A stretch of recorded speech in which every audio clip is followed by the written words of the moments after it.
নমস্কার, শুভ সকাল আপনাদের সবাইকে। ঝুলন যাত্রার অনেক অনেক তৃতীয় শুভেচ্ছা জানিয়ে শুরু করছি আজকে ব্লগ। আশা করছি আপনারা সবাই যে যেখানে আছেন ভালো আছেন, সুস্থ আছেন। আর এখন বাজে হচ্ছে 10টা 34 মতো, বাহিরে এসে বসে আছি। আজকে সকাল ভোরবেলায় খুব বৃষ্টি হয়েছে, মনে হয় 3 থেকে 4 মিনিট, কিন্তু প্রচুর বৃষ্টি হয়েছে। আমাদের উঠান ফুটান এখন পর্যন্ত ভেজেনি। আর আজকে আমাদের একটু মন্দিরে যাওয়ার ইচ্ছেও আছে। আমি আর বোনা এখানে বসে আছি।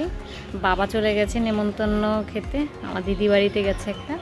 সেই জন্য আজকে আমাদের কাজের কোনো তাড়াহুড়ো নেই, সেজন্যই এখানে একটু বসে রেস্ট করছি। আর আমাদের খাওয়া হয়ে গেছে, রুটি খেয়েছি, রুটি আর ডিম ভাজি খেয়েছি।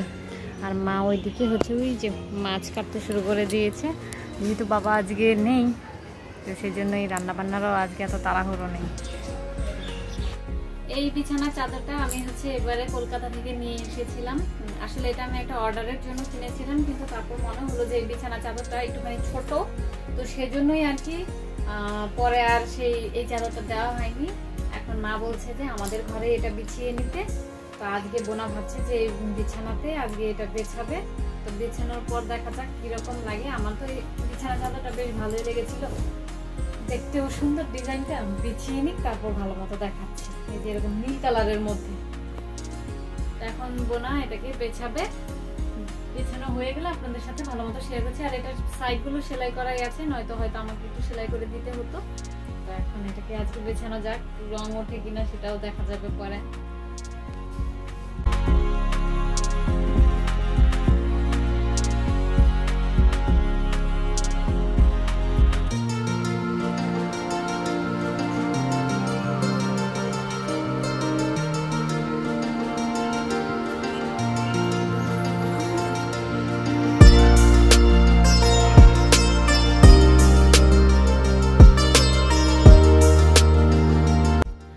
বিছানার চাদরটা বেছানোর পরে খুব সুন্দর লাগছে। মানে এই বিছানার চাদরটা আমার দেখে তো পছন্দ হয়েছিল, সেজন্য নিয়ে এসেছিলাম, কিন্তু বেছানোর পর আরো বেশি ভালো লাগছে। খুব সুন্দর, আমার মায়েরও পছন্দ হয়েছে। তাই মা বলছে এখন আর বিছাতে হবে না, তাহলে পুরানটাই বিছালে ভালো হতো। বিছানা চাদর বিছানোর পর এখানে পাটিও বিছিয়ে দিয়েছে। গরমের দিনে পাটি বিছানো থাকলে খুব শুতে আরাম হয়। এরপরে বোনা হচ্ছে সব ফার্নিচার মুছে নেবে। আর ওই যে সাদা ব্যাগটা, ওটা হচ্ছে আমার। এখন হচ্ছে তারপরে যেগুলো মুছবে, ঘরে যত ফার্নিচার আছে সব এখন ও মুছে নেবে। আর আমি হচ্ছে আমাদের ঘরে চলে এসেছি। এখন আমাদের ঘরটাকে গোছগাছ করব। এই যে ঘুম থেকে ওঠার পর আর বিছানা চাদর বিছানা তোলা হয়নি। আর এখন অলরেডি আজান দিচ্ছে, মানে প্রায় 12:30 বেজে গেছে। তো এখন এগুলোকে পরিষ্কার করব আমি। আজকে সবজি কেটে সবজির খোসা নিয়ে চলে এসেছি ছাদের ওপরে। এখানে হচ্ছে শশার খোসা আছে, তারপর পটলের খোসা আছে, আলুর খোসা আছে। এগুলো হচ্ছে ভাবছি এই যে গাছটা আছে, এটার মধ্যে কি ছিল রে, জলে একদম ভর্তি হয়ে গেছে। এই গাছটার গোড়ায় দিয়ে দেবো, কারণ এই গাছটা প্রচুর ফুল ফোটে। তো সেজন্য ভাবছি এতেও দেবো একটু, আর এই যে কাঠগোলাপেও দেবো একটু ভাবছি। আর কোনো গাছে দেবো না। এই যে কয়েকদিন দিছিস, দেওয়া উচিত। সবজির খোসা পচে ভালো জৈব সার হয়। আর এই যে এই পর্তুলিকা ফুলগুলো যেমন কি ভালো লাগে, এই যে খুবই সুন্দর। এই আগাছাগুলো একটু পরিষ্কার করে দিই। দুনিয়ার আগাছা হয়ে আছে গাছের মধ্যে, এমনি গাছ হতে পারে না, অথচ আগাছা দিয়ে ভর্তি হয়ে গেছে। বৃষ্টি হয়েছে কয়েকদিন লাগাতার, সেই বৃষ্টিতে আগাছা দিয়ে ভর্তি হয়ে গেছে। সবজির খোসাগুলো আমি শুধু এই রঙন গাছটায় দেওয়ার জন্য নিয়ে এসেছিলাম। বোনা এই গাছেও দিয়েছে, গাঁদা ফুল গাছের গোড়ায় দিয়েছে। গাছটা কীরকম নেতিয়ে মরে মরে যাচ্ছে। তারপরে এই যে কাঠগোলাপ গাছটাতেও দিয়েছে, মরিচ গাছটাতেও দিয়েছে। এখানে এটা কি গাছ, এই মরিচ গাছেও দিয়েছে, আবার বেলি ফুল গাছেও দিয়েছে। মানে কোনো গাছে বাদ দেয়নি, শুধু এইখানে এই বাগান বিলাসিনী আর হচ্ছে অ্যালমান্ডাতে দেয়নি। অনেক কষ্ট করে আমরা হচ্ছে সে ম্যাচিং জামা বের করেছি। তো বোনা দেখলাম ওর জামাটা ও হচ্ছে আয়রন করে নিচ্ছে, কারণ আমার বোনা আয়রন করা ছাড়া জামা পরতেই পারে না। ওরটাই ও করবে, আমি আর করবো না আয়রন। আমি রেডি হয়ে গেছি, চুলগুলো ভেজা বলে চুলগুলো বাঁধতে পারছি না, কিন্তু এমনিতে হচ্ছে ওপরটা আটকে নিয়েছি। তারপর দিবুরা যখন বাড়িতে চলে আসবে তখন হচ্ছে একটা খোপা করে বেরিয়ে যাব। তো এখন আপাতত ওরা না আসা অবধি চুলটা খোলাই থাকুক, যতটুকু শুকোয়। রেডি হয়ে গেছি, দিব্যুদের জন্য ওয়েট করছি। দিব্যুরা এলেই আমরা বেরিয়ে যাব। দেখে এই যে বোনা রেডি হয়েছে, ভেবেছিলাম ওর চুলগুলো একটু কার্ল করে দেবো, সুন্দরই হয়েছে। দেখে আচ্ছা আয়নাটা সরা, এই যে একটা করতে পেরেছি, এটাকে দেখতে ভালোই লাগছে। ভেবেছিলাম করব, এখন আর করবো না, এখন আমার বোনা চাইছে না করতে, তো সেজন্য করবো না। আর বাইরে বৃষ্টি হচ্ছে। দীপুর মা বলেছিল 5টায় যাবে, এখন হচ্ছে 6টা কত 6টা 11 বাজে, বাহিরে হচ্ছে বৃষ্টি। এই যে পুরো ভিজে গেছে, বৃষ্টির জল পড়ে পড়ে। 7টা 29 এখন বাজে। তো রেডি তো হয়েছিলাম, কিন্তু আমরা আর যেতে পারিনি। তার কারণ হচ্ছে বাবা, বললাম না সকালবেলায় যে বাবা গেছে হচ্ছে দিদির বাড়িতে নেমন্তন্ন খেতে, ওখান থেকে হচ্ছে মেডিকেলে গেছে। ওই আমার মামা একজন, ওনার হচ্ছে অপারেশন হয়েছে, তো ওখান থেকে মানে দিদি বাড়ি থেকে মেডিকেলে মামাকে দেখে তারপর হচ্ছে আসবে।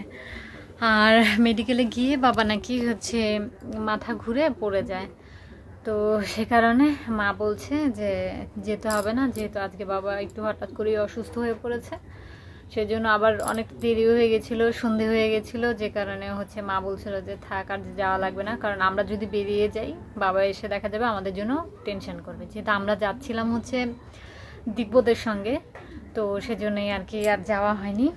তো এখন তো খুবই ইচ্ছে করছিল যেতে। দিব্যরা যখন আমাদের বাড়িতে ভাড়া থাকতো তখন হচ্ছে আমাদের বাড়িতে উঠানেই হচ্ছে ওনারা অনুষ্ঠান করতো, ইসকনের অনুষ্ঠানগুলো, ইসকন যারা আর কি তাদের অনুষ্ঠান তো একটু অন্যরকম হয়েই থাকে, সেটা আপনারা হয়তো অনেকেই জানেন। তো সেজন্যই আর যাওয়া হলো না, দেখা যাক আরও 4-5 দিন হবে ওনাদের মন্দিরে, মাতাজি বলেছে। কিন্তু আজকে যেহেতু ছুটির দিন ছিল সেজন্য ভেবেছিলাম গেলে অনেক মানুষের সঙ্গে দেখাও হয়ে যেত, কিন্তু বাবা হঠাৎ করে অসুস্থ হয়ে যাওয়ার জন্য আর যেতে পারলাম না। ঠিক আছে, কোনো ব্যাপার না, এই 4-5 দিনের মধ্যে একদিন চলেই যাব হয়তো। আর এখন হচ্ছে কি আর করব, ভেবেছিলাম বাইরে গিয়ে কিছু একটা খেয়ে নেব, যাওয়াই হলো না, আর খাবো কি। আর বাইরে যেহেতু বৃষ্টিও পড়ছে, সে কারণে পরে বোনাকে বললাম চল সমুদ্র থেকে কিছু কিনে নিয়ে আসি খাবার দাবার। বোনা বলছে যে না, বৃষ্টি হচ্ছে, যেহেতু মন্দিরেই যেতে পারিনি তাহলে আর ঘর থেকে বের হব না, তো সেই জন্যই আর কি আর যাইনি। এখন আবার মন খারাপ লাগছে, যদি তখন আবার যেতামও তখন কিন্তু চলে গেলেও হয়ে যেত, বাবা টেনশন করতো ঠিকই। যাই হোক, তো বাবা দেখি এখন বাবা কিছু খাবে কিনা, বাবাকে গিয়ে জিজ্ঞেস করব। আর আমার তো ভীষণ রকম খিদেও পেয়ে গেছে, দেখি আমিও কিছু খাবো। আর একটুখানি রেডি হওয়ার জন্য কি অবস্থা হয়ে গেছে পুরো বিছানাটা, এটাকেও পরিষ্কার করতে হবে। আজকে মুখে এই যে এটা মেখেছিলাম, ভালোই লাগছিল সাজটা, কিন্তু কি আর করা যাবে। তো এইসব করতে করতে মা হচ্ছে চলে এসেছিলো ঘরে, আর খিদে পাচ্ছিল বলছিলাম, তো সেটা মা শুনে গিয়ে এই যে কি একটা বানিয়ে নিয়ে এসেছে, চিড়ে দিয়েছে। মা হচ্ছে শসা দিয়ে চিড়া ভিজিয়ে, শসা পেঁয়াজ মরিচ দিয়ে ওটা একটা চিড়া মাখা বানিয়ে নিয়ে এসেছে, মুড়ি মাখার মতোই। এখন বসে বসে এটা হচ্ছে খাবো। মন্দিরে যাব বলে আজকে যে এই গয়নাটা বের করে পরেছিলাম, যাওয়া যখন হলো না, এটাকে আবার খুলে ফেলবো, খুলে আবার জায়গায় রেখে দেব। বাবা আজকে জয়দেবপুর থেকে আসার পথেই লটকনগুলো নিয়ে এসেছে। লটকন খেতে আমি বেশ পছন্দ করি, যে কারণে বাবা দেখতে পেয়ে হয়তো নিয়ে এসেছে। এবছর তো বাবা লটকনের সিজনে ছিলই না, তখন বাবা ছিল কলকাতায়, তা এখন যেহেতু এসেছে দেখতে পেয়ে বাজার থেকে আজকে কিনে নিয়ে এসছে। এখন বসে বসে আমি আর বোনা খাবো। বোনা এখনও চেঞ্জ করেনি, জানি না ও কি করেই যাচ্ছে গুছিয়েই যাচ্ছে। আমি চেঞ্জ করে ফেলেছি, কারণ প্রচণ্ড গরম লাগছিল জামাটা পরে, তো সেজন্যই আমি চেঞ্জ করে নিয়েছি। এখন বসে বসে লটকন খাবো। 8:53 এখন বাজে। তো আমি একদম মুখ ধোয়ার জন্য চুলগুলো ভালো মতো আটকে নিয়েছি। আজকে শ্যাম্পু করেছি তো মুখ, মানে আমি চাই না যে চুলটা নষ্ট হোক, সেজন্য ভালো মতো আটকে নিয়েছি। আর বাবা হচ্ছে প্রতিদিন 9টার সময় খাবার খায়, রাতের খাবারটা খায় আর কি। তো এখন আমি গিয়ে বাবাকে রুটি ভেজে দেবো। আর আজকে তো দুপুরে বাবা খায়ও নি বাড়িতে, ওই যে বললাম দিদি বাড়ি গেছে, তখন বাবাকে গিয়ে রুটি ভেজে দিই। বাবার জন্য 2টো রুটি ভাজলাম, আর এইখানে সবজি তরকারিটা মা দুপুরবেলায় রান্না করে রেখেছিল, তো এটা দিয়েই বাবা এখন খেয়ে নেবে। বাবার আসলে 9টার সময় ডক্টর বলে দিয়েছেন খাবার খেতে, তো বাবা একদম সব কিছু টাইম মতোই মেনে চলেন, তো বাবাকে খেতে দিয়ে দিয়েছি। বাবাকে রুটি দিয়ে আমি একদম মুখ ধুয়ে চলে এসেছি, লটকন খেয়েছি, আর দাঁতগুলো পুরো টক হয়ে আছে, মানে কথাও বলতে পারছি না, দাঁত পুরো শিরশির করছে। মুখ তো ধুয়ে এসেছি। আর আজকে আমি বহুদিন পরে কানে দুল পরেছি। এখন কানে দুলটা খুলে রাখবো, কানে দুল পরে থাকতে আমি পারি না। এই যে স্টার্ট তো কান গুতা গুতা লাগে মনে হয়। আর সেজন্য এখানে মানে আমি বাড়িতে থাকলে এমনিতেও আগেও খুব একটা কানে দুল পরে থাকতাম না, কিন্তু শ্বশুরবাড়িতে আমার শাশুড়ির অত্যাচারে কানে দুল আমাকে পরে থাকতেই হয়। বলে কেমন লাগে কেমন লাগে, আমি জানি না কেমন লাগে। তো সেজন্য এখন খুলে রাখবো। এখানে তো আর বলার মতো কেউ নেই আমার, তখন খুলে রাখি। কই বলো,